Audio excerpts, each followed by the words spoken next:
Ik ben bang dat de druk te heeg worden is voor dit eerste klasbetoer. Langzaam mooi. Deze bal is Bob in. En dan kan er een keertje van maken we ja, iets keertje, maar terug het retourneer hier van Marije Hiemstra.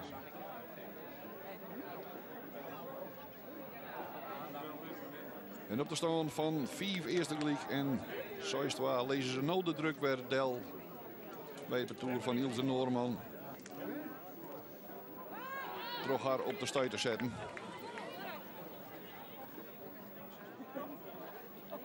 Ilse Noorman weet zij de partij uit hem uitzien. Brengt de bal Boeten. 5 eerste gelijk, 6 fjouwer. Nog altijd bol in het voordeel van betoer Ilse Noorman, Foutje Bouwhuis en Anke Marije Poomstra.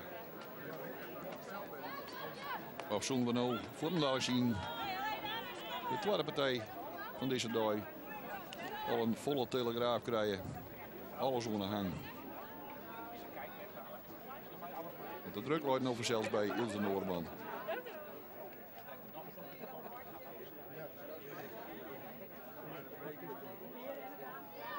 En op Nijboeten en daarmee is alles onder hang. 5 eerste gelijk, 6 gelijk.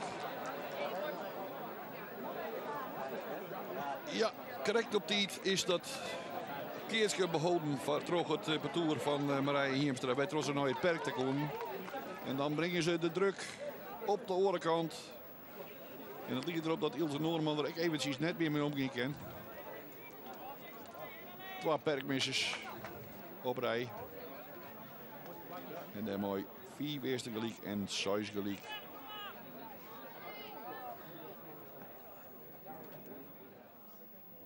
Het wordt hier heel stil in Weidem op het veld.